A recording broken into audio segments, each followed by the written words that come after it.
Tonight we've got coverage by Norwood Community Media. Thank you, NCM. Thank you. Thank you. We're also taping this meeting. All of our meetings are taped and made available on NCM shortly thereafter. We also produce minutes. I haven't been great about forwarding those minutes, so that's on me. I did forward one set of draft minutes late this afternoon, and because of the hour I sent them, we'll just have to circle back next week. Next month. Next month. So what we'll do is we'll just, by way of a voice introduction, Joe Barrett is going to kick us off, and we'll take attendance by voice. Joe Barrett. Brian Palmetier. Norma Frieden. Kevin Broderick. Beth Young. Vic Bagel. Jean Palmetier. Chris Paddock. Marguerite Krupp. Sarah Dixon. Ron McKenna. Craig Austin. Lee Leach. And I'm Joe Greeley. Thank you all for coming. We do have a room full. Every one of these meetings is different because there's a different set of faces around the table, and everybody brings their own expertise and skill set and questions / comments / wouldn't it be great ifs. So every meeting is it's special, and it's really positive in its own special way. So thank you all for coming. Tonight we have Norma, who we met today at Norwood Farmers Market. Yes. Yeah, great. I used the trails. I decided I better contribute somehow. Perfect. So I actually I can only stay for an hour today. I hadn't planned on this tonight, but I just wanted to introduce myself. We appreciate you stopping in. So your speech will only be about 45 minutes. Yeah. Using the trails is contributing. That is Yes, right. absolutely. Kevin likewise has joined us tonight for the first time. And Kevin, you were telling us before the meeting started, how did you get connected with us? So I'm an intern at Town Hall, and one evening I was in the conservation area of the Town Hall, and Mr. Barrett brought Thomas, another intern at the Town Hall, to go to the trails and work on the trails, and I happened to be there, so that was my activity for the day, and I just sticked with So you the took trails what for you the day. did. You know? That's great. Okay, Thank you. Yeah, no problem. Thank you guys. Great help. Yeah, thanks for coming. Do whatever I can to help. And you both, Norma and Kevin, you both live in Norwood. Yes, That's And right. roughly what section of town are you in? I'm on right near Oldham School at the Pine Street cul-de-sac. Yeah, great. And Kevin? I'm right by the Prescott. It's probably like a 2-minute walk. I'm on Deerfield Road. It branches from Old Farm and Wedgwood. So Okay, great. We have this town covered. Yes. That's great. End to end. End to end. Although we're always finding these nooks and crannies that we didn't know about before. Well, that's great. Thank you all for coming. As I mentioned, I did distribute, but late today, set of minutes. So I apologize for that. We'll circle back and make sure that those are in your hands in a more timely manner along with tonight's minutes. So we'll get those back to you. Our next meeting is Tuesday, September 12th, so we'll make sure that those are into your hands. Lee had feverishly worked on the minutes and forwarded that to me, and I didn't get them out in time. So tonight, we talked a couple of meetings ago, we identified a few folks that we wanted to kind of keep peeling back the onion a little bit as far as making sure that our efforts are in sync with what's going on at Town Hall, especially. We've got other folks that we added to our to-be-invited guest list, people that could either help us broaden our horizons and our expertise in other areas, or could kind of open us up to new ideas that we're not currently doing. We know, I was talking to Chris before the meeting, we know what we know and we don't know much else. I took a walk out at Moose Hill this weekend, and there were places in Moose Hill that I never knew existed. So like every day and every meeting here, we definitely all walk away with learning something new. So, and speaking of something new, I'm going to introduce Sarah Dixon, but I'm going to let Sarah Dixon introduce herself. Just kind of a quick Reader's Digest version. One of the things we want to accomplish with Sarah's presence here, and welcome. Do you have a T-shirt? Did we give you a T-shirt? I have a T-shirt. Okay, so Prized possession. perfect. So Sarah's going to introduce herself and her role in town meeting, but there are a lot of things that we want to make sure that we're in step with Sarah and her office. Not only do we get paid the big bucks to report to Sarah, so we need to make sure that we're heading in the right direction, and everybody, the left hand knows what the right hand's doing. But certainly there are opportunities for us to kind of tweak our direction and refocus ourselves to make sure that we're acting on behalf of the town, which we do all the time anyway. But, so without further ado, I'll ask Sarah to join us. Thank you. Thank you. It's really nice to be here. Thank you so much for welcoming me. This is a really good turnout. I'm so impressed by how much interest you all have in trails in Norwood. This is awesome. Just briefly, kind of personal and professional introduction. I've been with the town's planning department for about 2 years, almost 2.5. First as the assistant town planner, and now as the director of community development. I also live in Norwood and have for about 10 years. My 2 kids, they're 11 and 5. Nice alarm. Sorry. That's a Yeah, no, not menacing. Okay, meeting's adjourned. I'm sorry. Sorry. I enjoy using Norwood's trails, again with my kids, and recently invited a dog to our family last fall, so we've been enjoying getting out there and exploring more what Norwood has to offer. By way of other towns, I started my career in affordable housing advocacy, development, management. I was a housing planner in Westwood before I came to the town of Norwood. So in the community development department, as you know, we have kind of a wide umbrella. We supervise a variety of boards and committees with kind of different goals relating to zoning, planning, conservation. So we are kind of looking out for the well-being and the health of the entire town, whether it's from a housing perspective, an economic development perspective, conservation, preservation perspective. So I'm mostly just really excited to hear from all of you about what your priorities and interests are and how my department can be more supportive of you and your goals. We've established a really nice partnership with our intern this summer. Tomas is our full-time intern. Kevin was lucky enough to join us for a day because he's kind of sampling the building and learning about all the different departments. So at first I wasn't sure how you'd feel about showing up to our department to do, desk work for an hour and then being sent out into the woods for the rest of it. So I'm glad it was a positive experience for you. Our interns have been really supportive, and I'd love to continue that for summers in the future. So Saved me my rep. Yeah. I was gonna lobby for interns for next summer, because having Tomas and Kevin available has been like a huge help. It's great to have some youth out there that can do some of the stuff a little more easily than some of the rest of And us. it's a good learning opportunity for them as well. Yeah.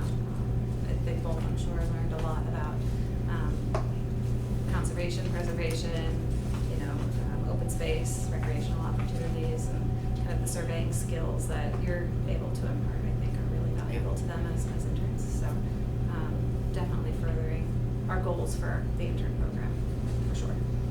So I'm just looking forward to kind of hearing from all of you and learning about ways that we can support you. Okay, great. Could you just, because this is a concept that I do want to make sure that we're revisiting on a regular basis, but the open space master plan, can you just talk about that for a moment? As far as just what it is? Just the master Yes. plan. Yes. Yep, so master plans or comprehensive plans are blanket plans that deal with everything in a community. In most parts of the country, they're mandatory. If you don't have a master plan that's been accepted by your town body, then you're not able to receive funding for projects. If you expend funds on a town project, you have to be able to say the master plan, forecasted this and says it was a priority. Massachusetts doesn't work that way, but they're still a useful tool for being able to forecast growth and set goals for where you want to see the town go. So they're broad. There may be a section on housing, there may be a section on recreation, there may be a section on transportation. Increasingly, there are sections on climate change and sustainability to be able to roll with the punches as our climate changes in the next 10 years. And there is a section on open space, and I think that's a really important part of any master plan, is talking about our green spaces, making sure that the ones that we have are maintained and accessible, and identifying opportunities for growth as well. So the master plan in Norwood, we haven't done one in maybe 30 years, although we have been doing lots of strategic planning. Meaning, instead of committing the town to this whole master plan process, which is kind of like a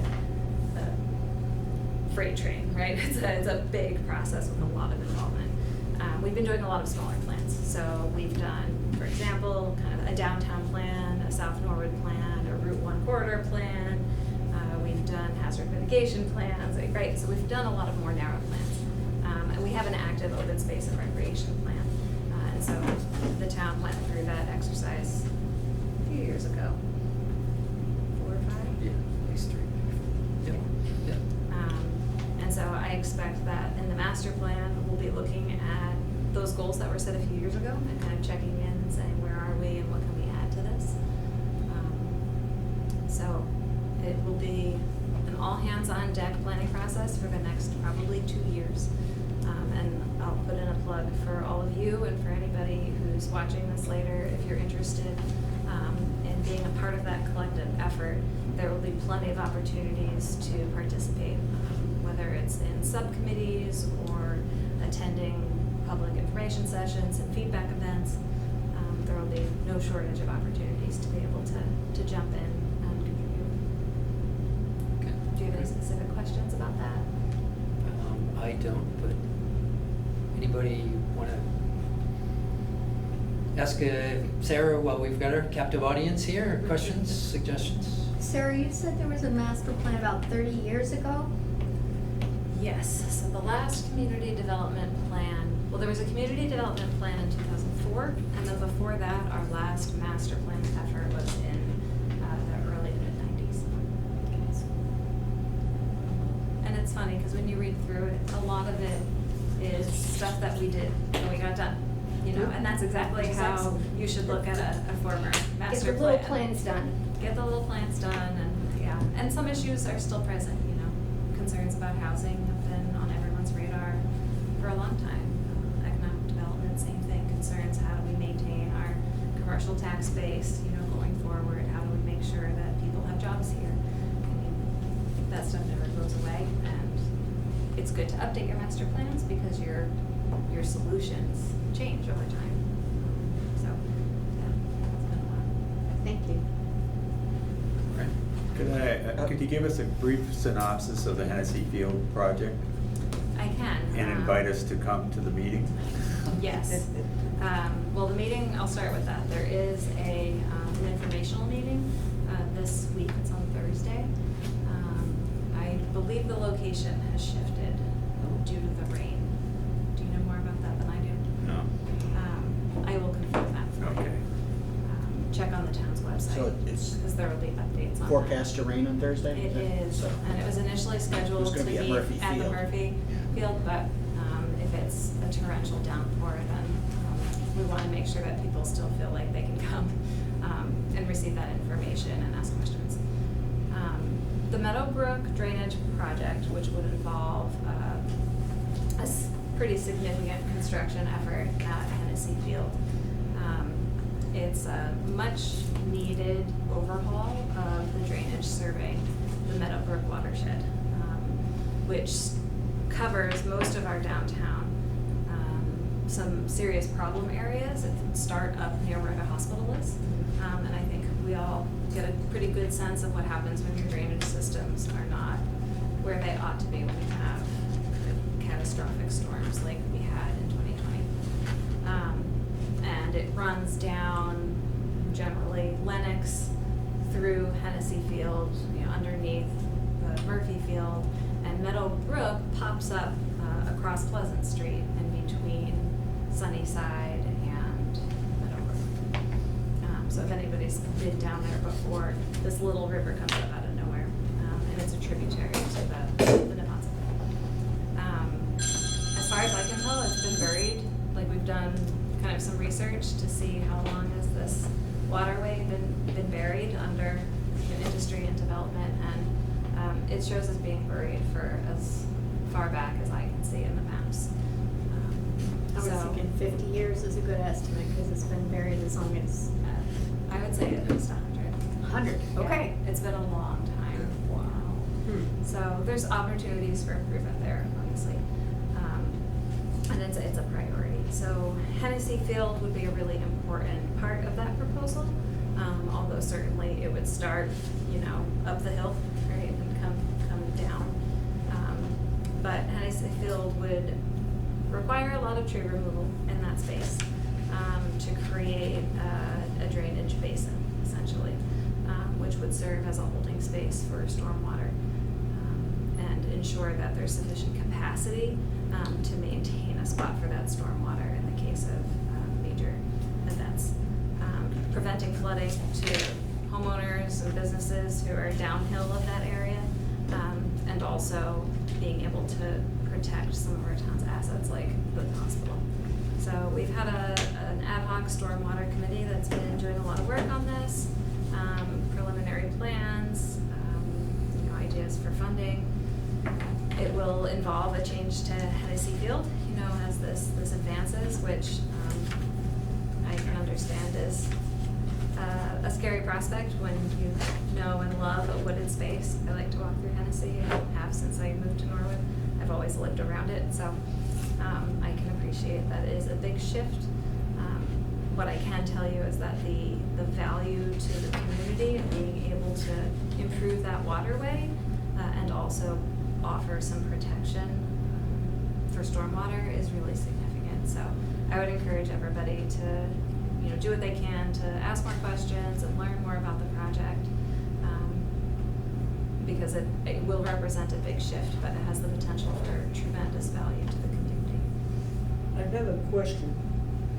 I need to interrupt your thing, but I'm not terribly familiar with the Hennessy Field. I knew Carol Hennessy, but that's another issue. So the water, the stormwater, comes down through the storm drains in the street and comes to someplace. Aren't these people who live around Hennessy getting flooded out at this point? Yeah, Sometimes, yes. Yeah. And one floods, they pump their basement, it floods the next, it kind Yeah. of just keeps going. Sure. Where does it come into, where does the water come into Hennessy, and where does it go out? it comes in from the top of the hill closer to Lenox Street. It runs underneath the train tracks Yeah. at Norwood Central Yeah. and makes its way, again, roughly down Lenox Street in that direction. So is this project, Beginning at Box Bowl area. is this going to require larger storm drains? I believe so, yes. So that's going to be a really major disruption to the area. It is. Good. Over the course of many years, Yeah. given the scale of the project, It's it will be huge. broken down into pieces, yeah. Okay. And in the area that's going to be deforested, is there some provision made for the water that's going to be sitting there, and providing a wonderful mosquito habitat to be treated so that it doesn't get that problem? That's a great It's always question. causing a problem by Yeah. solving from. That's a great Comments, question. Virginia? I'm sure there's a plan for that, but Okay. that's one of those questions that I think would be fantastic feedback for the engineers, you know, who are designing the project. And, you know, I would like the answer to that question as well, because I think it's a good one. Certainly the proposal for pollinator gardens mitigates a little bit of that. Yeah. Brian, you had a question? Oh, I was just thinking, these sound like great questions for Thursday night. And Joe did send us a really neat link which shows the proposal and some of the different things, but you know, if I weren't gonna be away, I'd love to come Thursday, so maybe I can log in remotely and find out what's up. I think there's a tremendous opportunity for this group and anybody who's interested in accessing open space in Norwood to be able to participate in this process, because a reimagining of Hennessy Field still has a lot of opportunity, right, for preserving access to trails and designing those trails, and that's going to have to be part of this process. So I do think I recommend getting involved and making sure that you're participating as a group and even just as individuals. It looks like a lot of accessibility considerations have been thought about in here, and it's going to change the experience of walking through that area. But I was glad to see that they had, accessibility is kind of my thing. But it has provided walking trails, walking space, and some benches, so people who want to walk there can have a place to sit, watch the water rise.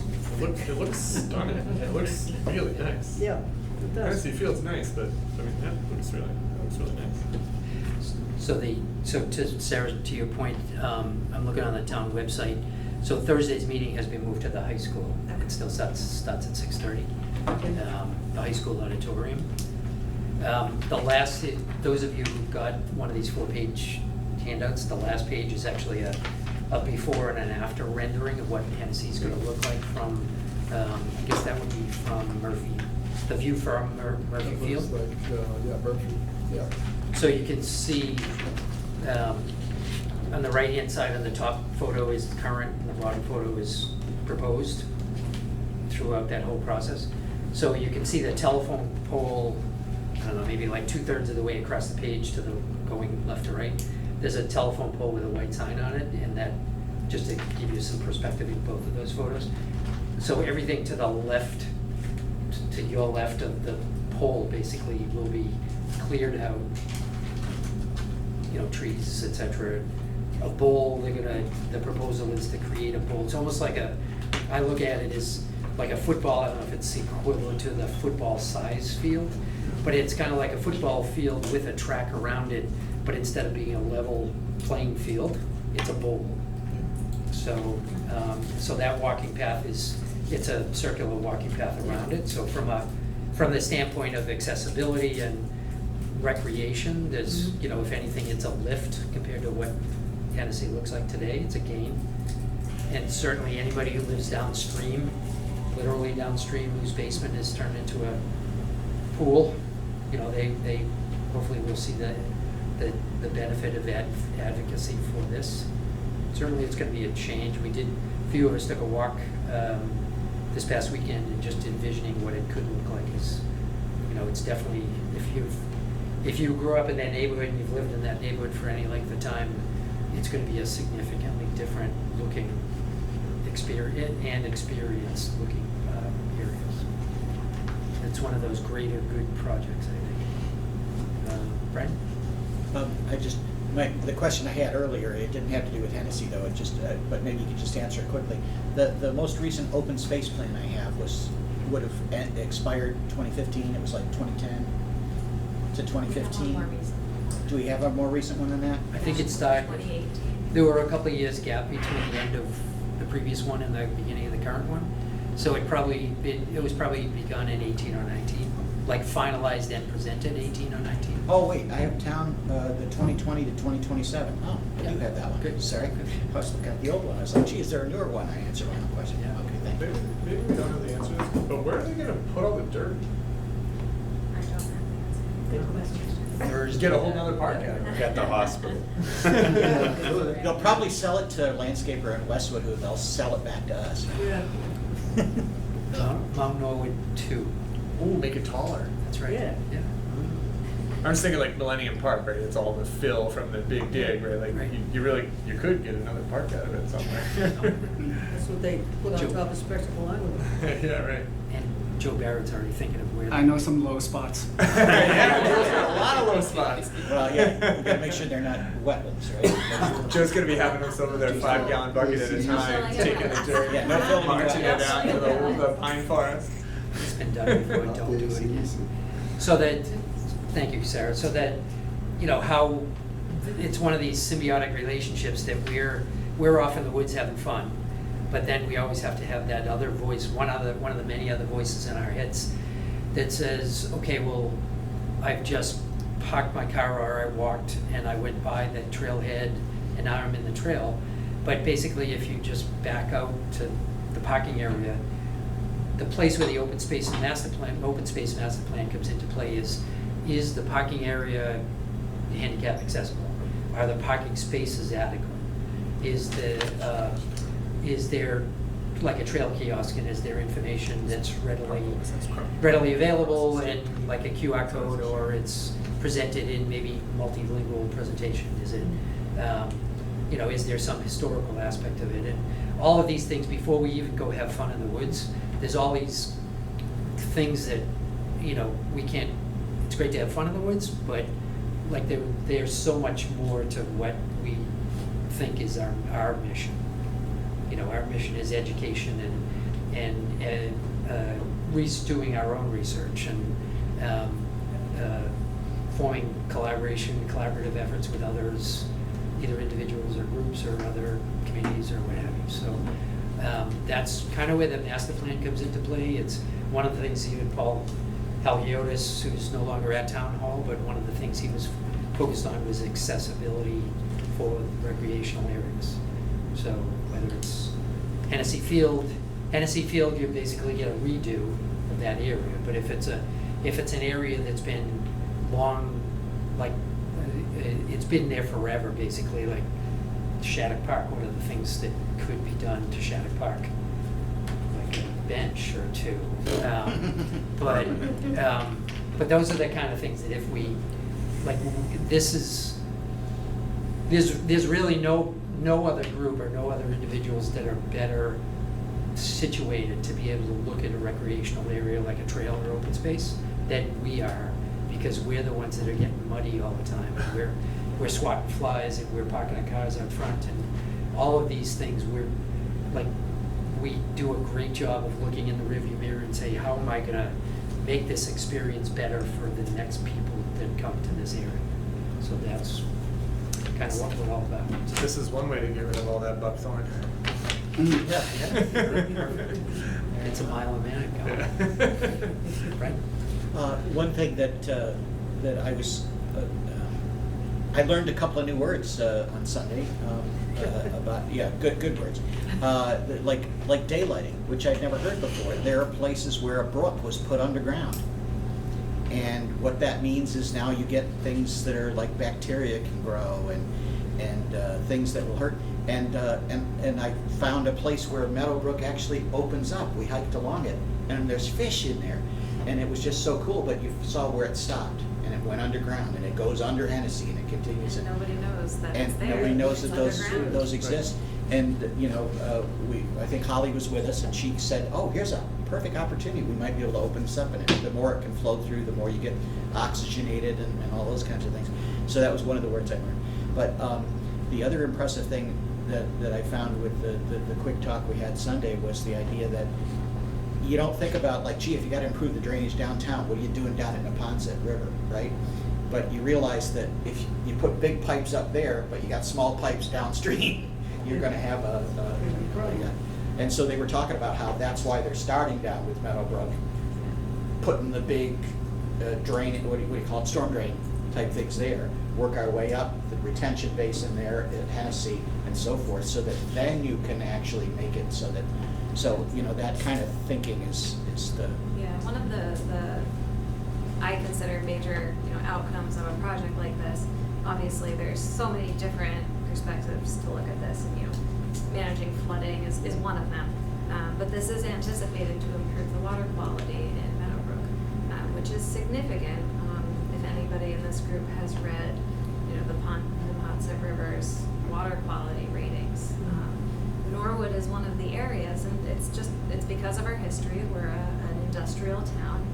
A lot of our development was in the industrial area. We had mills, we had tanneries, we had factories, right? But as a result, all these decades later, is that some of our waterways are not as clean as they could be. And Meadowbrook ranks as one of the worst in the entire Neponset River watershed area.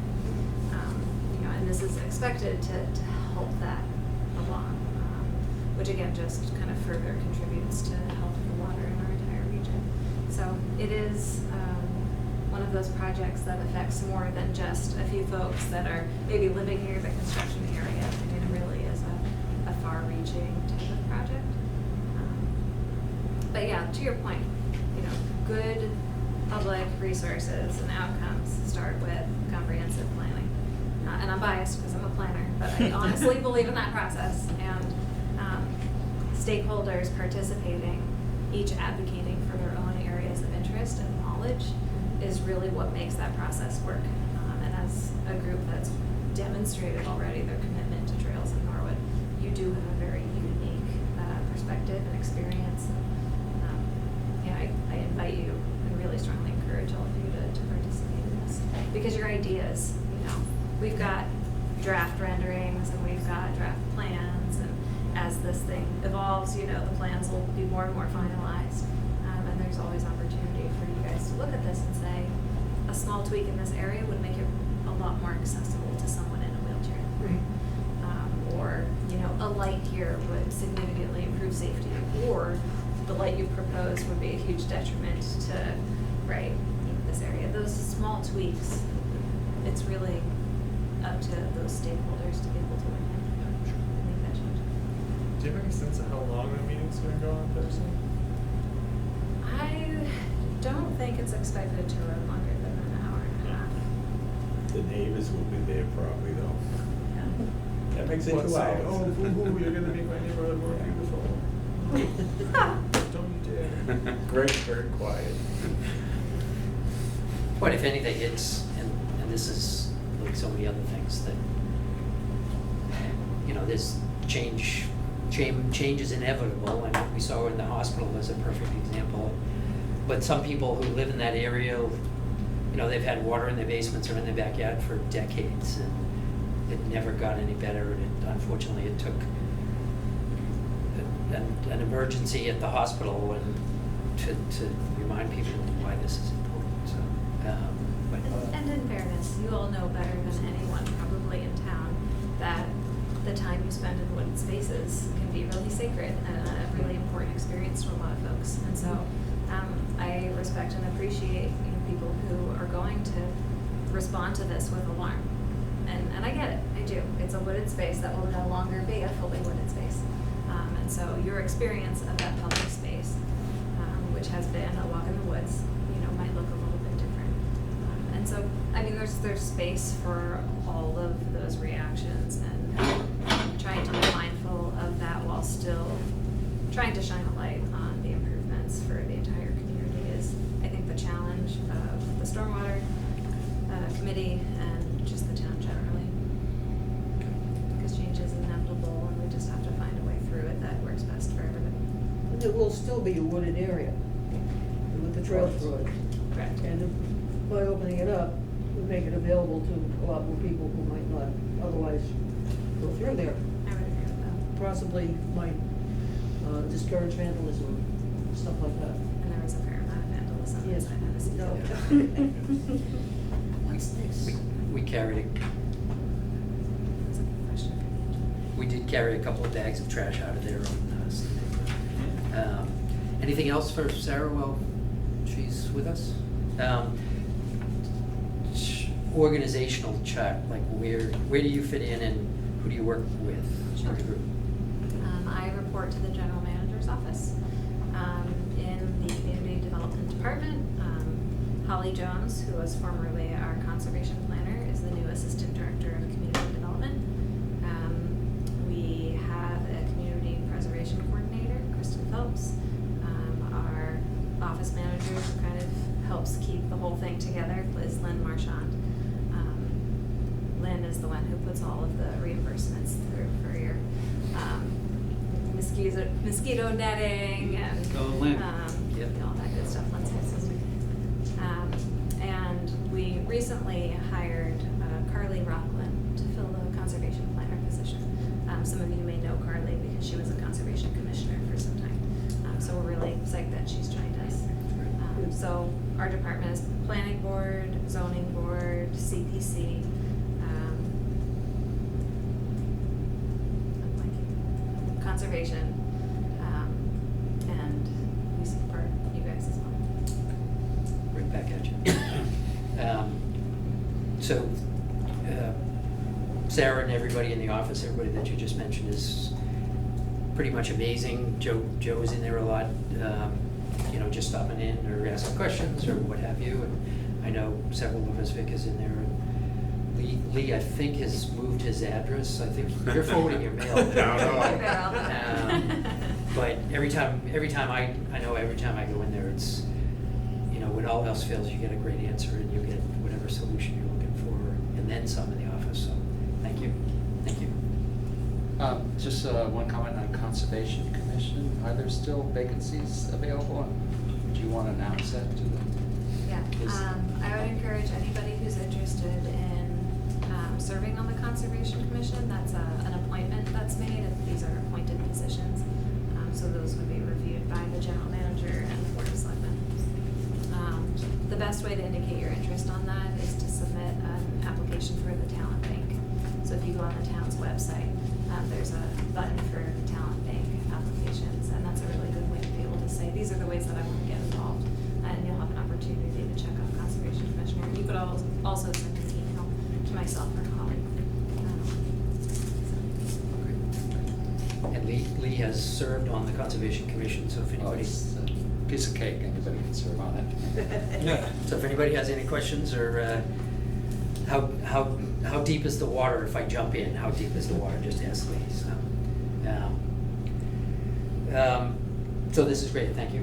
Thanks for joining us. And you mentioned Carly Rockland. Carly would be a great person for us to have at a future meeting as well once she gets her feet on the ground. So, all right.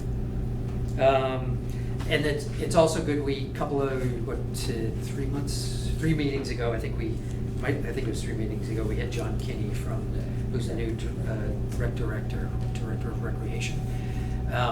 So that's kind of even though we report to the town manager, the general manager of the office. We work closely. it's a long list. DPW, planning office, Conservation Commission, rec department, you name it. Like we're kind of surfing amongst all those departments. The DPW is amazing as far as the support we get from DPW too. So if you haven't already kind of tried to reach out to the engineering department over at DPW, yep. that might be a good opportunity to have some FaceTime, especially about the Meadowbrook project. Yeah, good. Andy's actually, Mark offered Andy and some of the engineers support. We're going to put together that airport proposal, and Mark and I have talked a couple times on what that could look like. So, but he also offered the engineering department, so it's on the list. Thank you. Great. Moving right along. So we do have a couple of things going on. Item 4 here on the agenda. We just talked about the stormwater walk on August 10th. Lee and Norma, but Lee, do you want to talk about the farmers market at all? So the farmers market is an ongoing event on Tuesday afternoons from 2 to 6, continuing through most of October.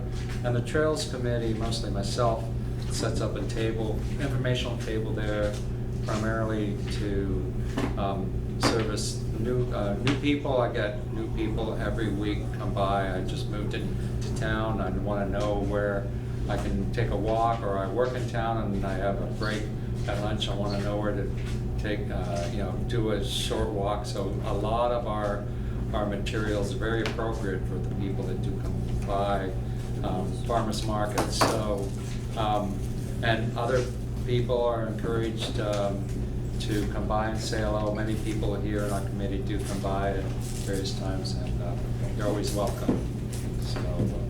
So long as they are in session, I think I'll continue to support the table on Tuesday afternoons.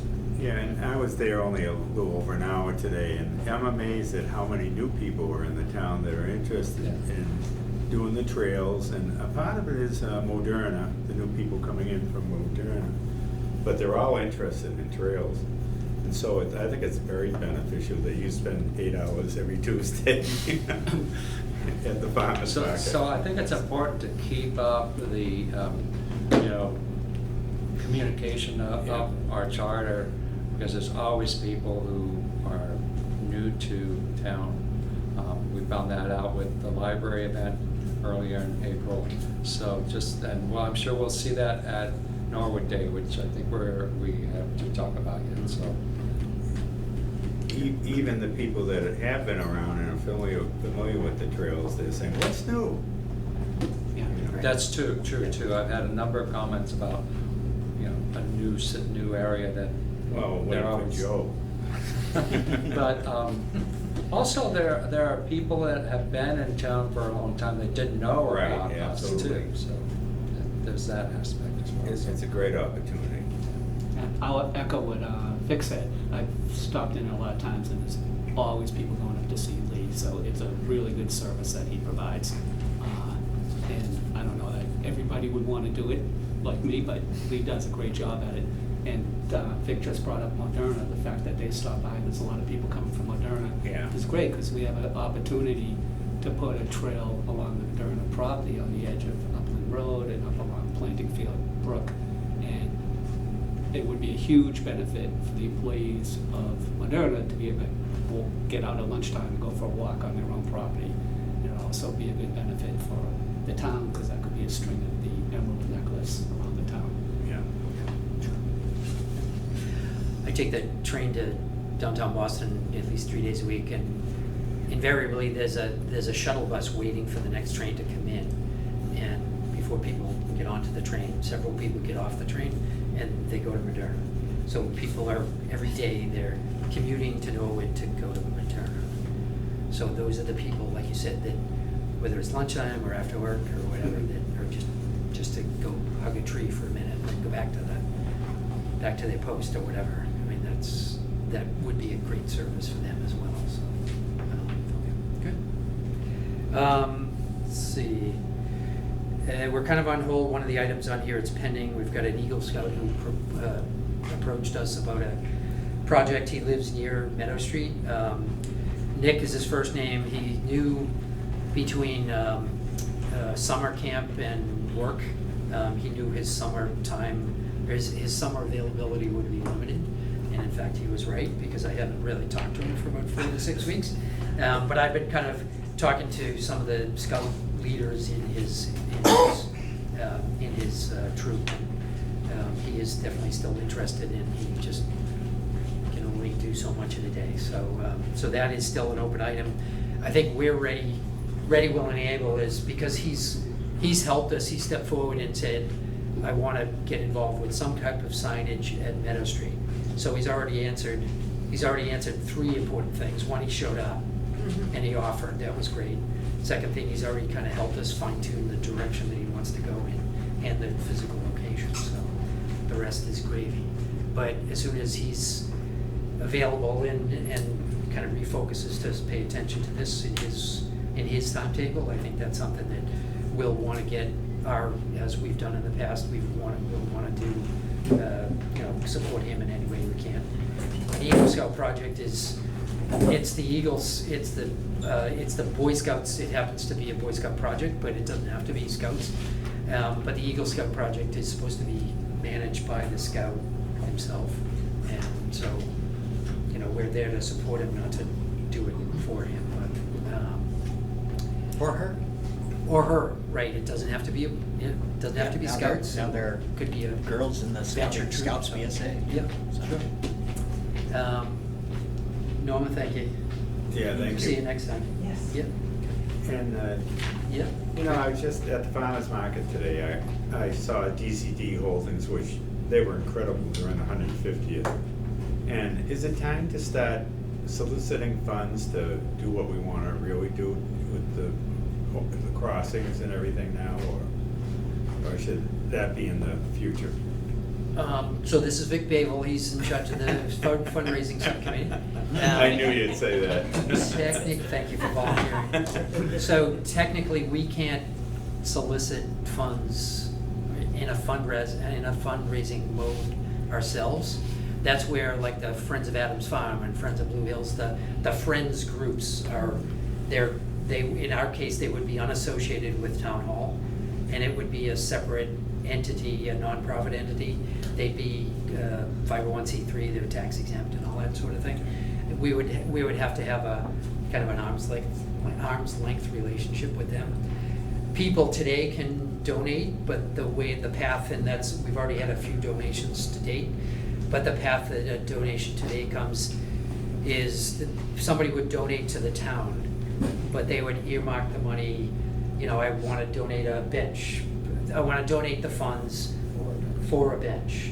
And that actually, the Women's Community Committee actually did that in the fall and the spring. And we've purchased a table, and it's in assembly mode at the DPW, but it will be installed. And we're going to give recognition to the WCC for that as soon as it's installed. But that's not the only thing that people have donated, but there is a path that has to happen, it has to be followed. Before we get to that stage, from a planning standpoint, we need to make sure that everybody in Town Hall is on board with whatever that plan looks like. If we say we want to start up we need funds, we do have a budget, and it's a good budget, but it's not big enough to do some of the things that we want to do. So that would require us to spin off that nonprofit fundraising effort in a respectful and appropriate way. And then again, all those funds would have to come in the same, the same path, come in the front door of Town Hall and be earmarked for some specific effort. But that's certainly something that we will get to that point, whether it's a bridge or a bench or a table, accessible table, or you name it. Tools, Joe, we've got a couple of donations from Southridge Ridge Farm. PJ Hayes has been great supporting us. And then recently Lowe's gave us half price off a second much needed weed whacker. Yep. And it was on sale to boot, so it was a double win. Yep. So that's fresh off that happened, 2 weeks ago, week and a half ago or so? Is there the any, Lowe's piece. you don't have to have friends group to have in-kind donations, do you? I guess it depends what the in-kind is. But Okay.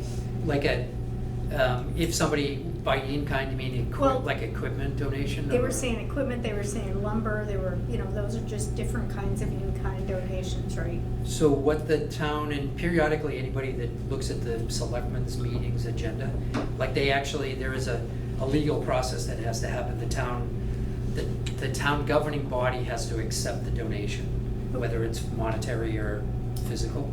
So in that case, we'll need to notify the Board of Selectmen and Sarah's office with the specifics of this. Have we already taken delivery?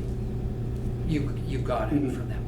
So that's something we're gonna have to bundle up in a package and say, dear Town Hall, we received a donation of X, and would you, could you accept it on our behalf for the purpose of fill in the blank? So that's all a justification that we'll have to present to Town Hall.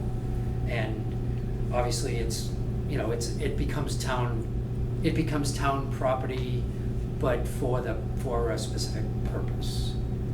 And we would make sure that, like Joe has a great relationship with, and I mentioned the folks at the DPW, but Chris Cassavant he runs the ship over there, and Mark is obviously working right in lockstep with Chris.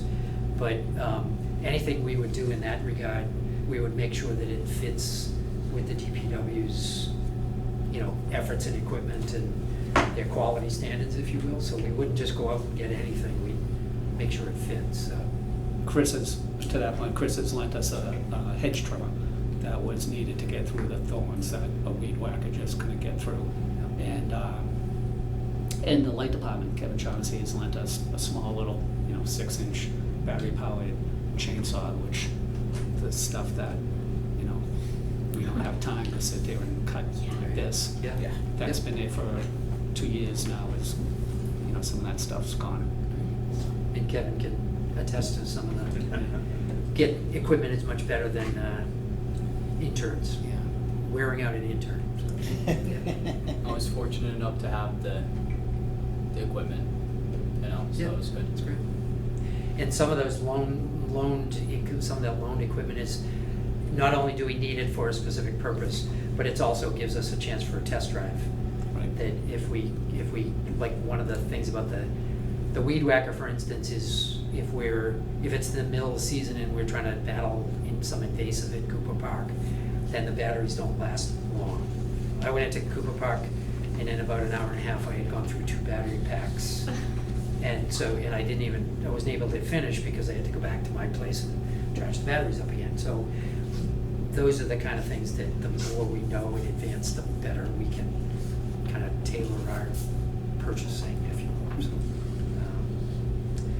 So, okay, no, that's great, thank you. Next, one of the things, I'm going to skip over it for the time being, but one of the things I handed out was I'm a big advocate of adopting other people's work. So one of the things I included in that handout tonight, and we are going to try to tweak it a little bit, but this is I can pass this around unless everybody's sorry. But I mentioned this before, the Adopt a Trail program. So the Friends of Blue Hills and the DCR at the Blue Hills, they do an amazing job of inviting advocacy and inviting volunteerism. And one of the things that they have that I think we're about ready, and actually some people in the community have already become adopters. They might not know that yet, but so one of the things that we are going to tweak this a little bit, take off the Friends of Blue Hills logo and attach the footprint of the Take a Hike and Go with Lee's modeling in here. But so we're going to try to solicit adopters at the Norwood Day booth. So we're going to the Blue Hills has a 16-page document, and basically I don't think we quite need that yet, but they have a 16-page document on what the adopters, what their idea of an adopter could do and should be doing. But I think we need to walk before we can run, and this is probably the way to do it. So it's really simple: name, rank, Sylvia Unlimited, email, phone number. List and describe trail work experience. I don't think we need that, but it might be worthwhile. List any training, but most importantly, desired trail or trail section that you want to adopt. So dear community member, we'd love to have you when you take your dog Fido out for a walk. Could you adopt Germany Brook from the senior center to Winter Street? And could you report back like once a month, just with a checkbox that said yes, I did it? Or one of my friends in the community emailed us last week, and she was at behind Haas Pool, right near the walkway, the bridge, the footbridge behind the Haas Pool, and there was a tree that was blocking the trail, and she didn't know who to go to.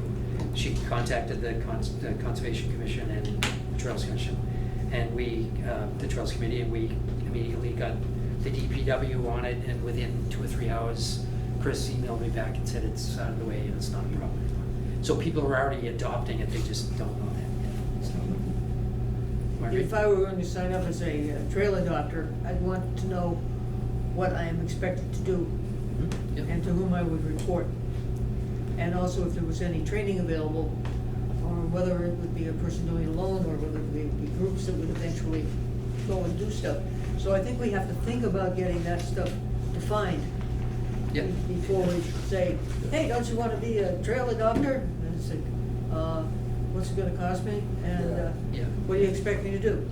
Yeah. So, let's think about that. Yeah, no, it's a good I point. think we make it real fun and light, right? Like your requirements are walk it once a month. Yeah. Pick up any trash you find. Yeah. Anything huge, report it here. That's it. That's right? good. Like, you know, nothing, Yeah. Nothing, make it a real easy, light, fun lift. yeah. Yeah. No, that's why, and unfortunately, we got to this point, but Norma approached the table today at the farmer's market and just said, she said, I'm out on the trail all the time, this is my favorite trail, Jeremy Brook, and, you know, I'm out there all the time, what can I do to help? And Yeah. 3 hours later, she shows up at a meeting, so, Cool. right, so another. This is good. Yeah. They don't It's all have to be because out of there with the It's machete all and the because of- greenbriers or I whatever. know, so don't. Right, but that's, No fun. so I just lifted this off the Friends of Blue Hills site this week. We do need to get to that stage and maybe add some check boxes at the bottom. Just simple stuff. Simple Yeah. stuff, you know, do you wanna walk it once a month? What do you wanna do? Yeah. And it doesn't have to only apply to trails, but I think we get, as is evident in every one of our meetings, we have a great group of people show up every meeting and everybody contributes in a different way, and this is just another way to do it. But I think we're at that stage now where if we can get 2 or 3 people to, you know, basically ask them to take ownership of one of the local trails, that would be great. This would be a good way to build a body of like photos too, if we were gonna build a site specific, you know, one of the, like the requirements could be like, take pictures of any cool stuff you see, right? Like, tell us, you know, Yeah. tell us what's blooming or, you know, any animal sightings. Yeah, yep, yep. Yeah, like at Adams Farm, they have that whiteboard, Yeah, right, and they, every day or every week, they wipe it clean. right, And then people start observing on the whiteboard every day. right. And it could be, well, I saw a red-tailed hawk and, you know, it had whatever, 3 chicks, but then you've got a worm, right? Yeah. Some little Yeah. 5-year-old said, this is great, I found out, you know, a moth or a bug or something, whatever, so. Yeah. No, I mean, it'd be better if somebody wrote it, submitted it, we'd have a record of it. Yeah. Yeah. That board would probably be wiped clean every week or Yeah. once a month. But no, yeah, if we had a It goes digital forward. version of it that was part of the Trail Adopter Network, that'd be really cool. Yeah. We do have, I don't think this is up on our website, but one of the other things, I've adopted a trail at Blue Hills before myself, but one of the things that they provide to all the adopters is that, and Craig and Patty do a great job of, the trail, I forget what we call it, the trail observation. It's like a trip. Condition report, trail condition report. Oh, yeah, right. So it's a 2-page, excuse me, it's a really simple 2-page document that just says, I was out there on such and such a day, the weather was X, I observed this, my recommendation for another visit is weed whacking, or I don't know, there's an area of white space in the back for, you know, you guys need to know this kind of thing. But they do, the Friends does a great job of, you know, really reeling people in, willing partners in, so. Yeah, but I think on the accessibility piece, right, we make it real easy. Tell us 3 things you noticed. We don't have to define it at all, right? Anything, right? I Like, like that. Yeah. I really liked this flower. You know, it doesn't matter what it is, right? We have a real opportunity to make it like a real easy lift for somebody who just wants to be involved, but like maybe can't come to the meetings, or, you know, can't spend a whole day out there with the machete or the weed whacker, right? Like, all they're gonna do is walk it and tell us the cool stuff they see. Yeah. That's it. Pick up some trash if they want to. Yeah, like all these people that in the last year, 6 months to a year, they've been observing the eagle flying over St. Tim's. Yeah. Like, how cool is that? Yeah. That you've got a whole community, Yep. people from outside the community. I went by St. Tim's one time, and there were 5 cars in the parking lot watching the roof of St. Tim's. It's like, is the roof gonna blow away? But then I looked closer, and the eagle is sitting on top of On the cross. The cross. The cross. Eagle like the cross. Holy Spirit. Yeah. I saw 3 red-tailed hawks on the cross outside of the Vetch Memorial Park on Chapel Street. I've seen 2 before, but never 3. It was Yeah. really cool. Yeah. 3 all sitting there So together. one must be an offspring. I guess so. Yeah, there's been 3 up at St. Tim's. Cool. So Wayfinding. that's where we're up there. Yeah, wayfinding. Brian? Yeah, okay. Now, you all got a mail, so that would make my presentation a lot quicker. I wasn't originally not thinking I was gonna be here, so that was gonna kind of speak for itself. You got forwarded information. Now, it looks to me like the two big ones that Joe sent around, the very first one at the top, or very first attachment, is actually the report of our meeting of July 18th. And for people that are new, essentially we've put together a committee, and we've only had a subcommittee, and we've only had 2 meetings so far, with the idea that we want to standardize wayfinding and make wayfinding exist beyond things right now like ribbons tied to bushes. So we're all talking about, we do have some trail kiosks, but there's no standard to it. It usually depends on what the Boy Scout wants to do for his Eagle project. So what we've gotten together is we want to say, how do we want to standardize it? How do we want it to look? And there's all sorts of different things that we're working on. So just to give you an example, our meeting of July 18th, we came with a list of decisions, and we had 4 categories that we knew needed research. And so we discussed, we had several topics. Like one was, should trail markers include numbers or colors? And so we had a discussion about how that, in terms of, colorblind hikers, what do you have to do to augment that? If we do have a numbering system, how do we do the numbering system? So we went through a lot of that. Some decisions we've made already, some decisions that, so for example, we talked about marker frequency, how often. One of the proposals was that we have a line of sight rule of thumb minimum. The idea is that you're standing at a marker, can you see the one ahead of you and the one behind you? And it was determined that a lot of our trails, you aren't going to need that. They're straightaways, they're rights of way along a paved area. You really only need sometimes markers at intersections, and why have the additional expense if you don't need it?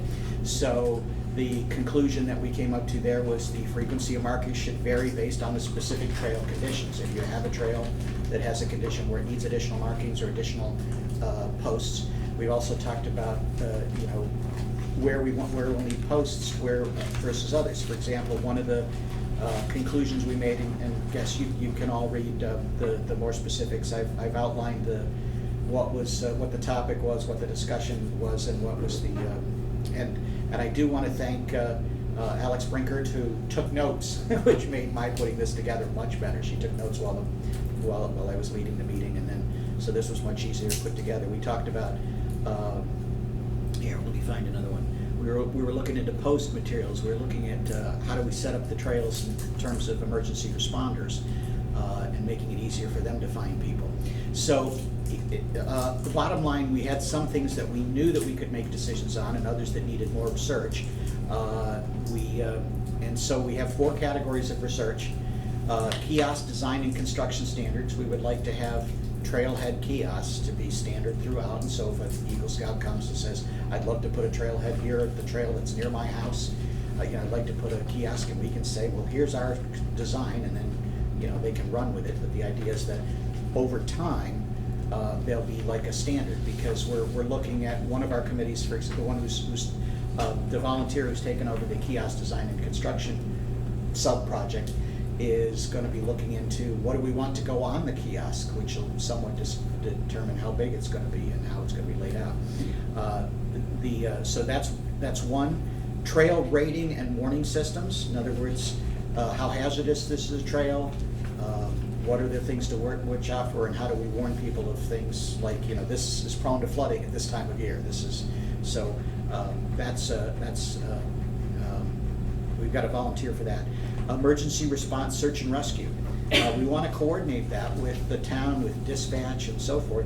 What are they using? What systems are they already using? How can we mark our trails to better assist? If it's not easy to act, if somebody is not near the trailhead when they're injured, what's the quickest way to get to them without having to go the whole set of the trail? So that's one. The only unassigned research project we have are the actual trail markers and posts, where we need somebody to look at things like what shapes do they come in, if you can, to the extent that you can buy off the shelf things to use versus things that we have to custom make. We want somebody that can go and and research that and look at some of the standards that we've created. So I actually, in that circular that, or that 3 attachment things that Joe circulated to everybody, you'll see the finalized report from the June 28th meeting. When we had our July 18th meeting, we all went through it and made corrections and updated things to clarify what we discussed at the July 28th meeting, so that's attached. What you've got about our July 18th meeting is still a draft until our next meeting when we can look at it and see what we've done. But the third attachment there is research assignment, trail markers, and post. And we have a proposed process for, like, just an outline saying, well, here's what you might do, but we're going to give large leeway to the person who volunteers for the research assignment to say, as they go along, they're going to find, oh, this didn't occur to me, or, oh, this, like, for example, one of the things on our emergency response was talk to Norwood Dispatch. Well, one of our subcommittee members pointed out, Norwood doesn't do its own dispatch anymore, that's outsourced. So that's another advantage of having a lot of people on the committee that have different expertise, and so so we are looking for someone. Maybe I can get in we were short about half of our committee at our last meeting, but with different vacation commitments and things like that, and so we only got 3 of the 4 assignments. So if there's somebody willing to take over, or maybe 2 people that want to work at it together, I'm looking for a volunteer to handle the trail markers and posts assignment. Do some preliminary research on potential sources, vendors, and prices. Bring preliminary suggestions back to the committee based on, the criterion that we've already set in the first 2 meetings of what we're looking for in the markers and posts and how they would communicate. So that's my report. Great. Thanks, Frank. Try to make it short. So I don't know if there's somebody ready to volunteer tonight. So when is your next meeting? Well, our next meeting was, we usually meet the Tuesday immediately following this one, so it would be next Tuesday. A lot of people are either on vacation or they want extra time to research because they got that assignment in July.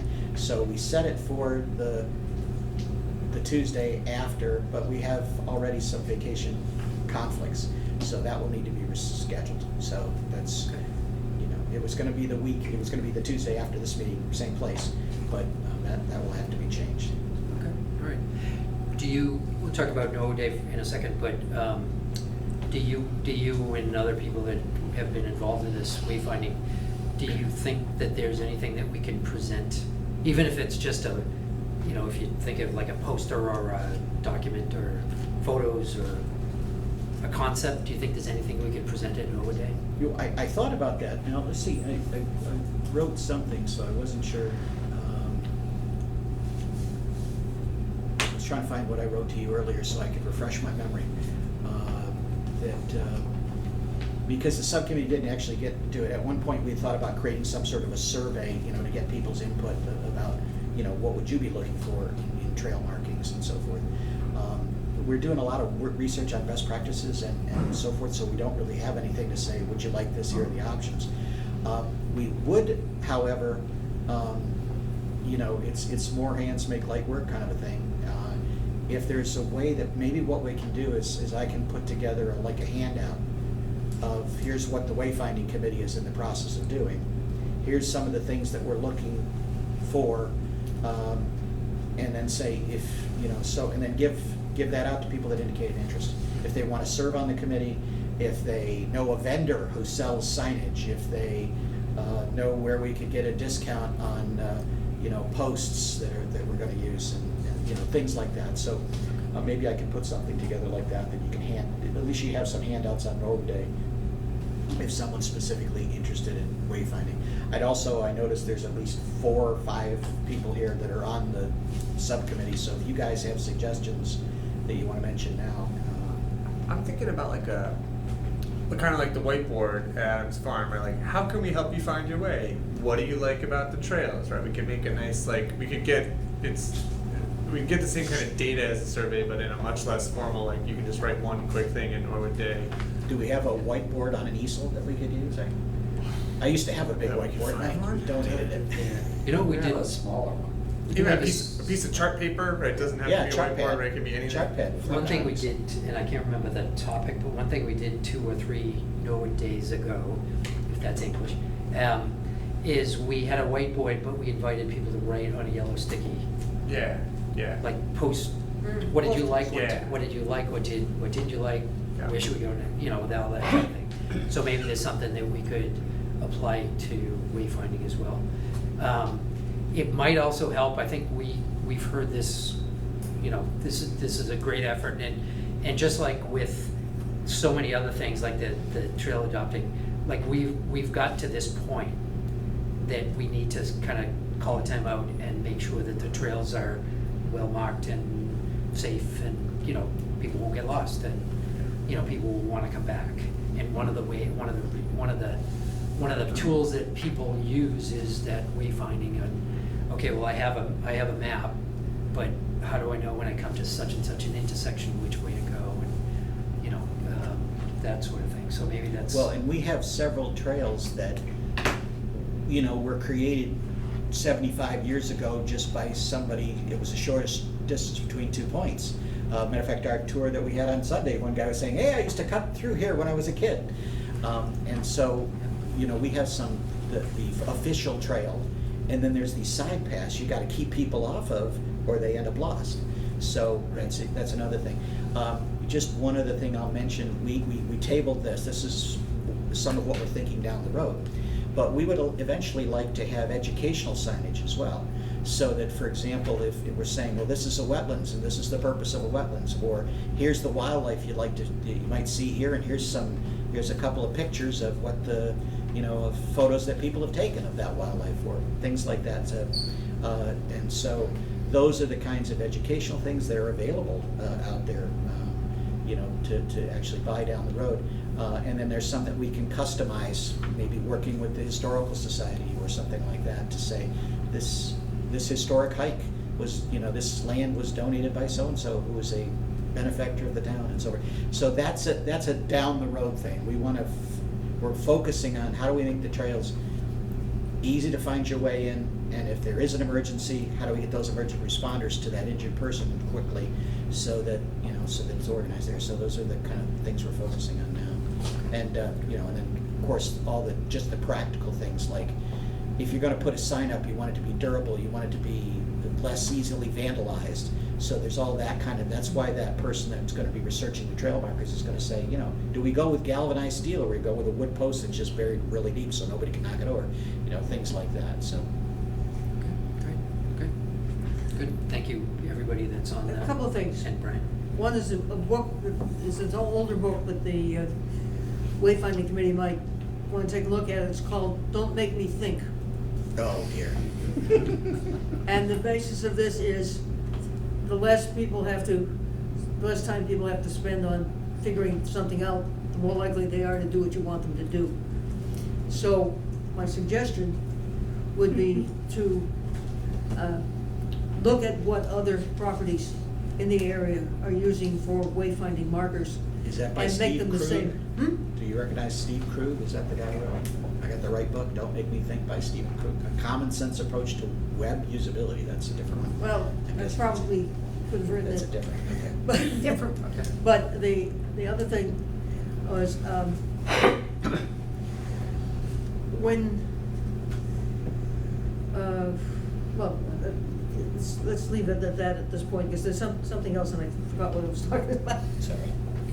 Yeah, one of the things, and in that light, we, at our very first meeting, we talked about what we call the wayfinding, a framework for wayfinding, or Yeah. wayfinding logic. And one of the first things we said is that we want to design it for the first-time visitor. Yep. And we only want them to tell them as much information they need at each point to find where they go next. So you don't want somebody to have to, like, you know, take a picture with their iPhone of the map, you know, at the kiosk, and then if they lose that, or they can't find it, or their battery runs low, or, you know, whatever, we want to make sure that they're able to, that was, you know, we had like 4 categories of wayfinding logic that we said, and one of them was, it's important to welcome the visitor, clearly define the trail networks and accessibility, and it should be easy for visitors to understand their position within the trail system. So anyway, that kind of thing. So we kind of explored that really at our Sure. first meeting, which was great, because it helped with the foundation. So Just remembered the other thing. For some strange reason, unknown to anybody in my neighborhood, the town has been putting up about 2 by 8 inch day-glow markers, white and yellow, in certain areas of the town, of the neighborhood. If the town knows where to get a bunch of those markers for cheap, then maybe we could work through the town to use. Are these the glow-in-the-dark ones with the little arrow in them? They're They don't have yellow? anything on them, they're Oh, about, they're bigger? they're long, about that big. And they're white and gold. And the white ones seem to be, you know how Audubon uses the. Take a picture when you see one and. Yeah, then what email it to Audubon me. uses is, you know, if you're going outbound, so outbound it's blue and inbound it's yellow. So that. White for connecting trails. Yeah, white for connecting trails. That kind of, you know, known symbology would be Cool. useful. But if we could get markers through the town, that might be. So will I see you at the next meeting, bringing all No. this with you? Like- Everybody start saving. All right, all You right. sure you want me to show up at the next meeting? Well, as long as Spray you paint a can bunch of bring all bottle that caps, stuff. nail into the trees, done. That's what the AMC did with the water trail. Okay, well, that's my report. Thank you. I'm trying to keep it short. Thank you. So it looks like you got it, Rusty but there's a lot of TNT stuff. to- Okay, so We next don't want item, one next, perfect getting the way it done on this Right. either. next thing on the agenda, NOAA Day. So, NOAA Day, there's another page in the technical page handout, but, not that one, it's, kind of looks like that. What's the date of Norwood Day? It's funny you ask, it's September September 9th, and it runs from The 10:30. first Saturday after Labor Day. 10:30 to Oh, okay. 3 PM on the 9th of September. So basically, what this does is that it identifies all the materials that we need, and a lot of this is just, you know, Lee is doing this every week at the farmer's market, so we're basically, that's the a mini NOAA Day. You know, all that, don't forget the tent. You know, where's the tent? Where's the easels? We need a couple more easels, so that's on the list of things that we need to close the loop on. Tablecloths, so we're not looking at the top of some really ugly table. We put down here, like having something that's tangible, like a almost like a touch tank kind of thing, that we want, you know, we want people to be able to come into the booth area and like experience something. You know, wouldn't it be Oh, great? okay. You know, we found such and such a thing on this trail, and we thought it was pretty cool. This is the kind of thing you'll find. Feathers, cool rocks. Yeah, cool. Great It's colors. really pretty. Snake. Yeah. The suggested board would be the whiteboard we're talking about, brochures. Lee has already taken an inventory of which brochures we need, so we're gonna put in an order for the existing brochures. Craig, Joe, and I talked Sunday about the one-page map. So if you think of the map that Joe had put together a year ago for Meadow Street, because we're still kind of developing, and some of those trails we thought were gonna be trails are still submerged. So those are the things that we haven't quite got to the brochure stage yet, because we're still in development. So that's what we're referring to in the one pager. Craig put together a draft, and that was one of the other things I circulated today.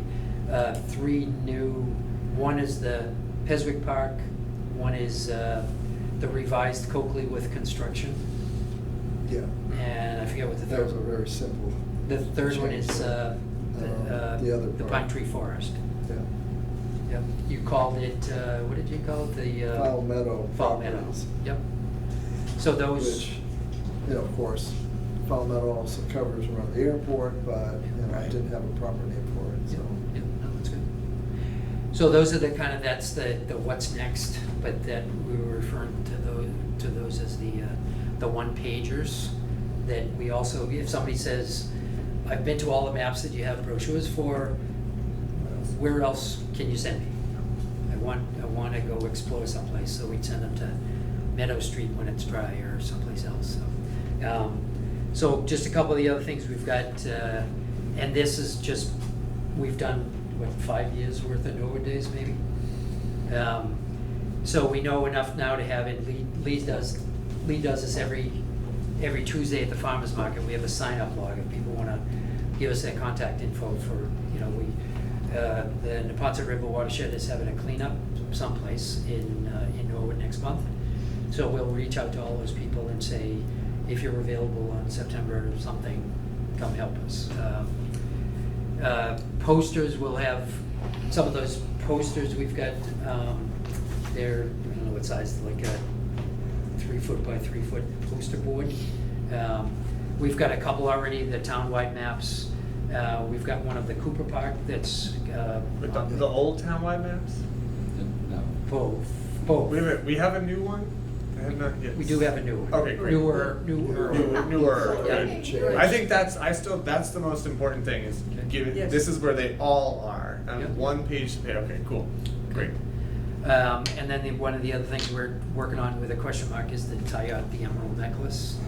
So we're gonna try to figure out how to incorporate that into the discussion. We're not there yet, but that's, like, people are always asking, where are you gonna go next? Right, so we have a current and a short-term and a long-term game plan going on. And the emerald necklace is the longer, it's not the longest, but it's the longer trail, longer vision, if you will. So we wanna be able to present that next month too. It'd be cool, like your map that you did, if we could get, just draw the line, right, and do like existing, proposed, in development, right, different color coded, right, just so people could see like what the dream and what the vision is, right, even identifying like need a bridge here, need a bridge, just to show people like what we're working towards and what we're up against too, if they can offer or be helpful. And then one of the other, at the bottom here, we've got some swag that we're trying to figure out what to give out, T-shirts, etc. And then the question mark about wayfinding. So we definitely want to, that's an active subcommittee, and it's something we want to be able to present to people that, this is one other area we want to go next, and we know that we need to close the gap on trail markings and enabling people to figure out where they want to go next on the trail. So at the top here, we've got, we do need a couple of people for setup, a couple of people for tear down at the end of the day. And then if you can just check your calendars and just let us know if you're available in any one of those windows. Feel free to come all day, but we've kind of broken up this roughly 6 hour period into 3 different blocks. So if you can just check your availability. I'm in for as much as I'm allowed to be in for. Okay. Last year, we were right next to the Conservation Commission table. So this year, so we're at C16, which is roughly around the bottom of Cottage, I think, and on the Norwood Day layout. So last year, we were right next to the Conservation Commission table. This year, there's 3 groups that are going to be kind of sharing two adjoining booths. There's the Conservation Commission overall planning, and then the Trails Committee. So there's no question we collaborate, we complement each other with what we. So we're sharing one booth? No, there's 3 groups. Two booths, but we've got our own, but say we got enough for a whole sharing. booth, Yeah, yep. And that worked really well last year. Last year, the big draw was making the Conservation Commission, among many other things that they presented, they brought people in, and NEPRA was actually the next booth.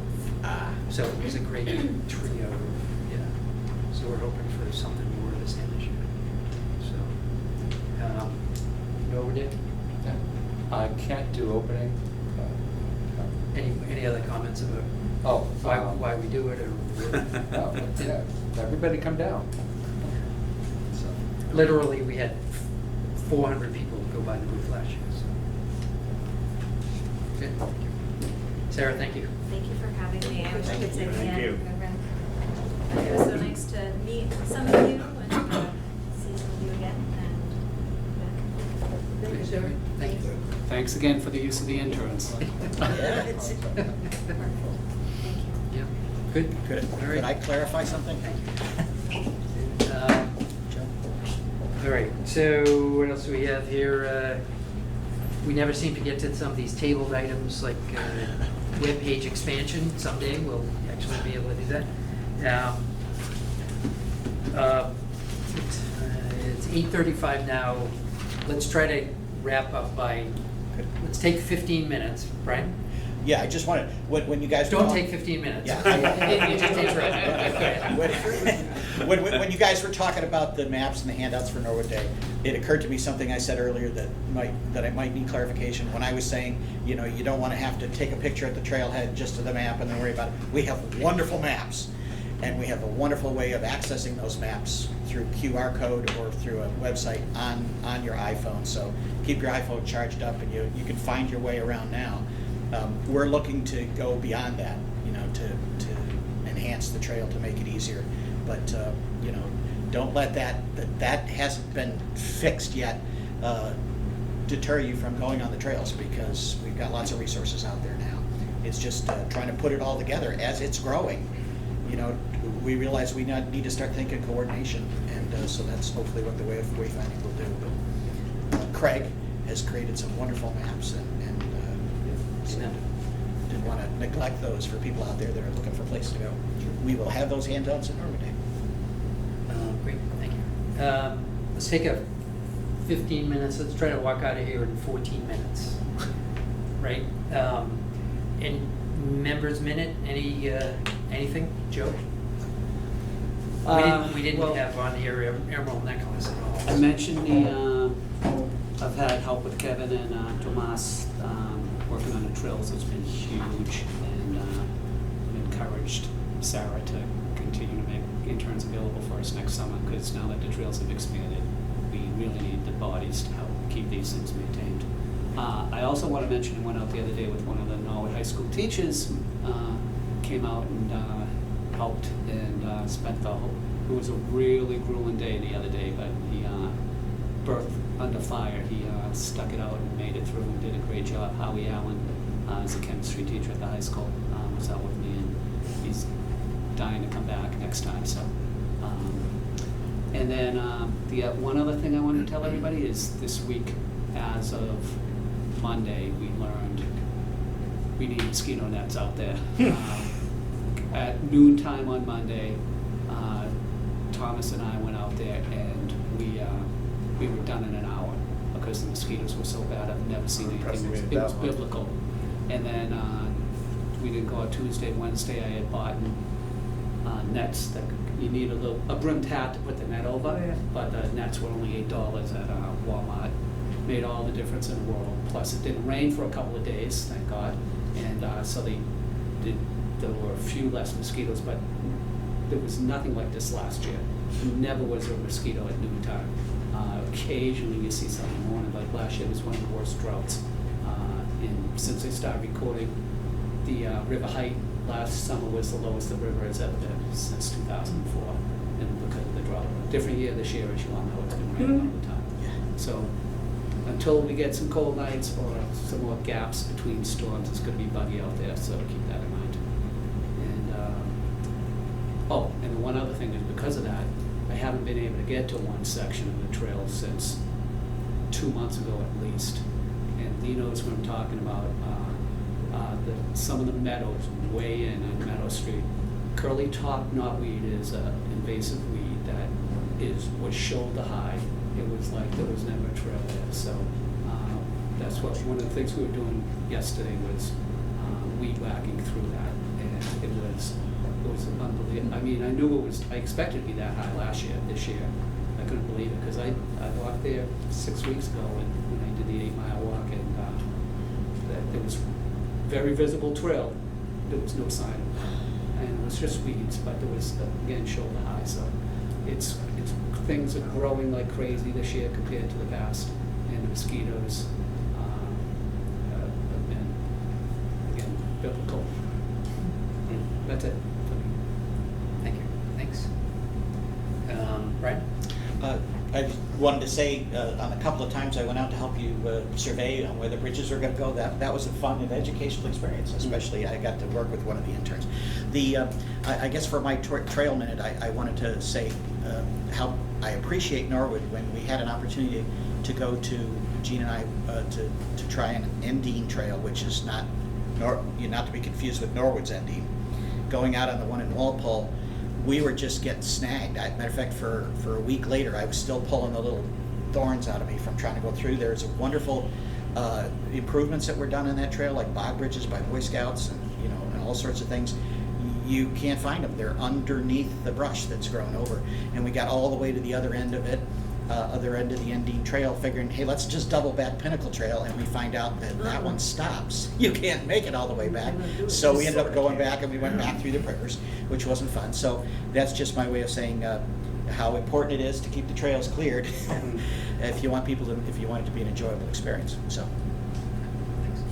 to that point, when we get beyond a really easy one-page trail adopter, Yeah. we need to go, like, the next step is really this question of list and describe trail work experience you have. Because that's the next stage, is we need people to go behind, go in front of the rest of the town and make sure the trails are passable. And whether it's weed whacking or whatever, so. Kevin, do you want to talk about Norwood, your experience on the trails, or why you're here, or where you want to, what do you want the Norwood trails to be? I haven't been around enough to make a statement on that, but I am optimistic. Excellent, good answer. Yeah. And well, there's actually one thing that I do want to say is that Mr. Barrett himself deserves a lot of credit for what he does on the trails, because it's unbelievable the amount of time he spends there. So that's the only thing I wanted to say. Amen. There you go. Perfect, thank you. Are you a runner, biker? Well, I used to be a runner. I did actually take a run a couple of days ago, and I actually went on the meadow. Mr. Barrett introduced me to that area, so I kind of just, it was now walkable, it was somewhat runnable. So I ran through that, like I say, I want to say Friday. But other than that, I have to get out there more. Okay, great, thanks for coming. Yeah, no, thank you, thanks for having me. Beth, thanks for coming too, thank you. I was lucky enough to go on the Adam Lane trailhead to the Appalachian Trail in Fincastle, Virginia last week. I had no idea how difficult it was going to be. It was awesome. But the first trail information I looked at said it was 3.7 miles in and out. And I thought, I can do that, no problem. I get 1.5 miles in, and all of a sudden I have a signal on my phone, and I find another trail map that says, no, it's 7.7 miles in and out. So when we do signage, I just want to make sure that we're really clear about, how far it is. So a guy comes up out of the woods and he's covered in sweat, and I said, how much further? He said, oh my God. I said, okay. Gotcha. I turned around. Turn around, yeah. I turned around. But it really, and even if we can help people find good trail apps, All Trails is good, but it costs money. And I don't know where to look for stuff like that. So that's my 2 thoughts. Okay, good. We've talked about that before. All Trails does have a light version that's not as good. There's another one out there, Strava. It's called Strava, and they do have a membership one that you can. It's got bells and whistles and everything else. But I use it all the time, and I don't pay anything for it, and works well. So. But everybody, Joe's got how many on your phone? You got 5. I have 4 free ones, but none of them give me what I need to get to Craig for his maps without paying for a subscription for one of them. Okay. Yeah, but that's an important part. Yeah, we want to do that. So thank you, Vic. Well, I just want to thank Joe Barrett for making Norwood Trails not an oxymoron anymore. everybody seems to know that there are trails in Norwood now. And remember 5 years ago, Oh, yeah. that was definitely an oxymoron, but you've done a great job. There's no trail in Norwood. Good, thank you. Jean? I'm still learning. I go along with Brian. Okay, great, thanks for coming. Chris? Well, Two quick things. My peregrine falcon bit me today. It reached over the glove and got me. It was all the way over here, and it was like a little brother move. Like she looked at me and just went like. No, it doesn't. It was like a hi, how are you? You know. So that's how you'd appreciate the funny story of being bitten by a peregrine falcon. But my big one is that I read the book that Marguerite was a part of about the Boston Harbor Islands. It is a fantastic read. I like inhaled the book, and it was really cool to see, you know, just how being out in nature and out on your own, like how much I identified with a bunch of like wealthy women from Lowell in 1860, like experiencing the same things I do. You know, it's like, man, they're doing the same stuff I like to do. Like they're just out there. They like the flowers and they feel together in this space. Like, wow, just like being outside and doing the work that we do and enabling people to enjoy these places is like a pretty like universal human experience, and I think it's really wonderful. Thank you, Chris. Cool. Yeah, no problem. That's good. You want to take a moment for that, Marguerite? Or, Copies available for me for a very young price. Here we go. Brian, a friend of mine in Walpole said that the Pinnacle Trail had been closed because of objections from some of the landholders, and they were trying to work out Yeah.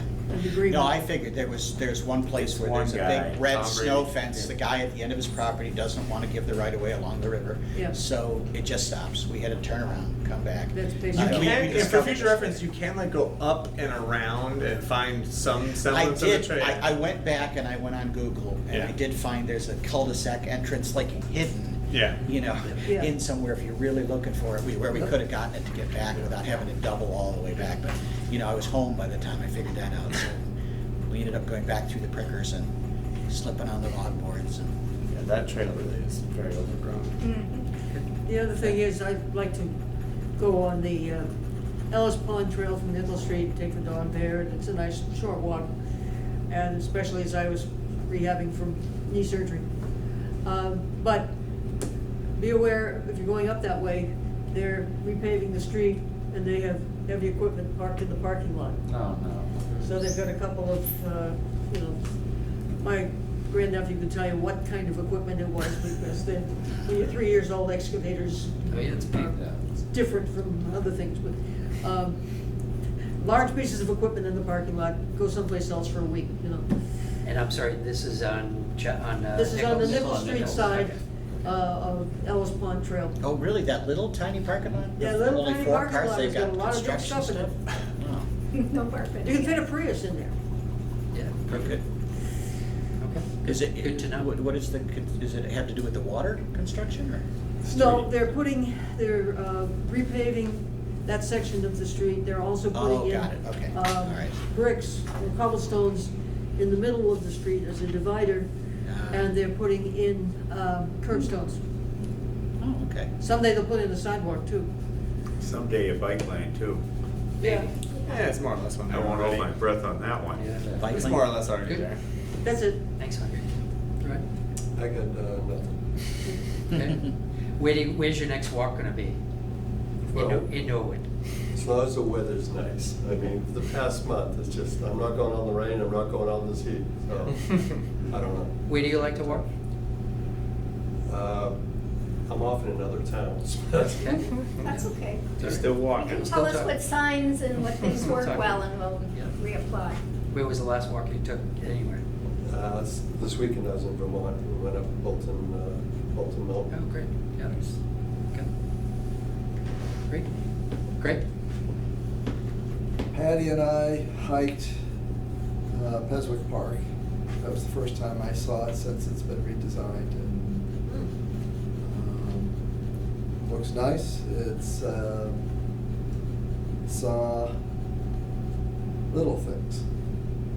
Viceroy butterfly, a ebony wing damselfly, and let's see, no birds because we were in the middle of the day, so birds weren't out. But saw some of the plantings of red maples and tulip trees. Oh, yes. And there's a big tulip tree. I don't know how old it is. I'm bad at estimating age, but the trunk was probably about a foot in diameter. So I didn't realize we had tulip trees in this town. Yeah, we have some in Bird Park. Planted, or is that? Well, they're.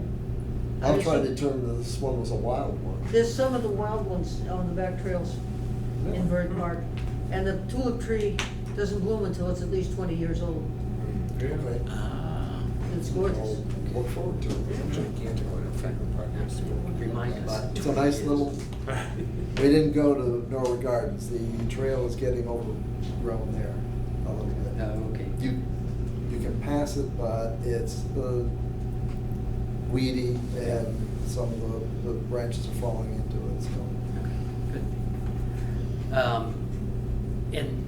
And that's perfect, because we all know that Joe's working his magic, you know, blazing new trails and just making things happen, but every one of the existing trails still needs attention. And, you know, we've got down trees and we've got waist high or higher stuff growing. And that's, you know, we just need to make sure we keep things open like that, so. Lee? So I don't have anything really on trails, but I did want, Chris mentioned this peregrine falcon. My peregrine falcon at the tower is back. Good. It's been gone. It was gone? Well, I hadn't seen it for a while. Apparently it was very, hidden away. There's been evidence of it there, but I suspect it probably took a little trip to Vermont or something. Somewhere a little cooler. But the last couple of days I've seen it on the perch pole, Good. and fairly active. Is it, Find it is amazing. it scaring away the pigeons, or? No. So I knew that it was gone because the pigeons were like all over the top of the town hall, but now the pigeons are all collected at the other end, and there are quite a few pigeons there, so. Is it tan colored? I couldn't tell because it was silhouetted. If it's tan colored, it was in my yard today, hanging around, waving to me and looking for, I hope, a rabbit. Well, Well, there was so- one, I had to go to a funeral at the Congregational Church last week. Oh, it's on the. And it was on the hovering cross. around there, between Yes, there and I've the seen it Baptist there, church. too. And I said, where else would you find a bird of prey but at a church? Hey. Now, With that, I'm done. Now, are you seeing this from where you do the bells in the tower? So from the ground level, you look up on the eastern side of the tower for the perch pole and the nesting box. It's not nesting season for them, but they also. Oh, you can actually point it out right there, see? They're- There. Tell us Yeah, about it. on the right side. Anyway, and then they often will swoop down right across Washington Street and right up to the cross. on Yeah, St. Catharines. at St. Catharines. It's amazing. Well, it's a nice article about you in the paper, by the way, the monthly paper. Yes, very nice. Yeah, it was a really good one. Yeah. Which- Joe? Our which Carolina. Lee loves other people talking about him, so that's, Yes. yeah. Joe, you have a minute. Thank you. So I don't have anything else other than to say thank you. I say this all the time. Every one of these meetings is different, and it's really good for a different reason every meeting. And it's because, we're in here brainstorming. We really would prefer to be not doing a 7-mile hike, but like, we'd much rather be outside just getting dirty or, finding new trails in Vermont or whatever, but we're the ones, we walk the trails, but we also think while we're doing it. We're not just the thing, even though I said I didn't have anything to say, but like when I'm in Norwood, and I think we all suffer from this. When you walk out on a trail, you can't like focus on nature or the trail, the benefits of the trail. We've been doing this for 5+ years. It's okay. Well, there's a down tree or there's mile a minute knot, or there's some other, what'd you call it, what'd you call it? Curly top knotweed. Curly top knotweed, I couldn't even keep up with that, but that's the kind of thing that mentally we're focused, like we're walking the trail for a different reason.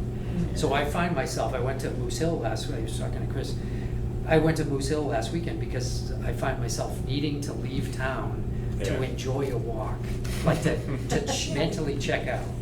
But when we're here, when we're walking in town, we're on duty. And everybody, like, every time you do that, you say, well, did I get anything out of that? But every time we put that thought to use, we're making the trail and the experience better for somebody else. So it's, it's a double-edged sword, but that's how things get better, is we just keep brainstorming and wouldn't it be great if, and, take carving time out. 4 of us were out in Hennessy Field the other day, and that's the kind of thing that the more we can learn, the more we can kind of bring back to this table, and the more we can make that experience that much better for somebody else, so. Now, see, I'm finding the opposite now. When I go out, I'm looking at, I gotta take a picture of this wayfinding sign, this trail See? sign, this marker, Yeah. this blaze. So- But other than that, I just wanted to say thank you again, so. Marguerite? And then one more thing, shout out to the Norwood DPW for their trail maintenance. I was up in Shattuck Park, last week before. There's a big tree limb across the trail. So I, of course, took a picture of it, and I said, I'll submit a trail report. Well, before I got to that, had to drive by there again, and said, they got it. It's gone already? It was an hour later, Yeah. and they got it. So, thank you, DPW. Yeah. It's it's great. Yeah, great, we are lucky. The walk on August 27th? Oh, yeah, good point. Yep. So, what about it? Where, when, what time? Just any time during? Sometime during the day. So, Flip a coin. So our, Do so I our see that next, on here? Is that on your at the bottom here, the bottom line, so our next meeting is Tuesday, September 12th, here at the Senior Center at 7 p.m. I just threw this out there, I did this last month, but community walk / cleanup, next hike, next event, question mark. So August is a month where the blue moon happens, I think it's the 29th or the 30th, so the 27th is the closest weekend night. We could certainly go up to Mount Norwood. We could, someplace where we could observe the second full moon. It's supposed to be not quite as large as August moon number 1. What do they call it? The Supermoon. Supermoon. Supermoon. So it's a second supermoon in 1 month, Yeah. which is really super. Yeah. It's got a But big ass on it. it is a big S. It's a big S moon. Yeah. Okay, so, so anyway, so what do you think, Beth? Where do you want to go? Someplace with a good moon viewing spot? Oh, no. I don't know where Mount Norwood is, but that sounds good to me. Okay. Thing about Mount Norwood is, I don't know what time, I didn't check the times as far as like likely time for us to go out. Mount Norwood, the moon rises over the cemetery and in that direction, and it's later because we're on the west side of town, and look, it's got basically a hill to climb before we can even see it. Yeah. There It's might not be- that much later, because if the date of the full moon, it probably rises about 7:30, 8 o'clock. So 2 days earlier is an hour, so it'll be coming up while the sun is still pretty bright. Oh, wow. All right. Joe, you had a place over near the Neponset somewhere that you thought would be a good moon observation spot. Well, the whole pine tree forest thing would be good just to get people out, besides the handful of us that have been out there.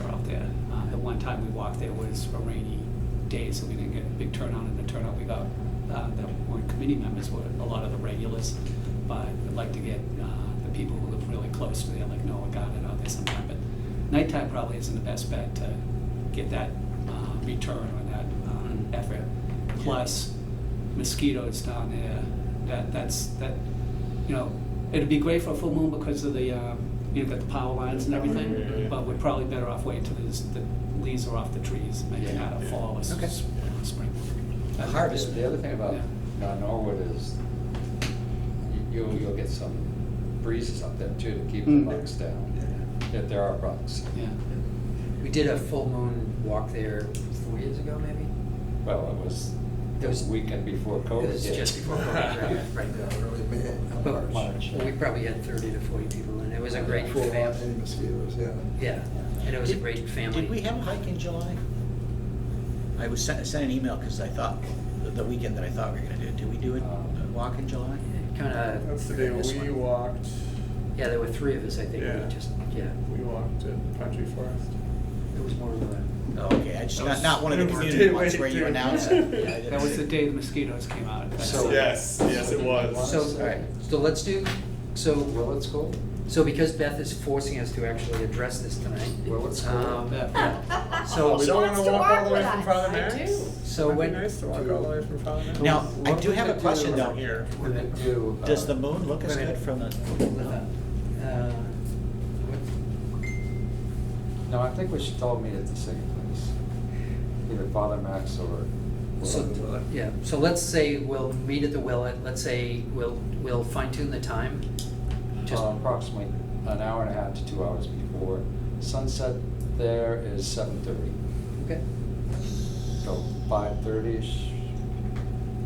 Sure.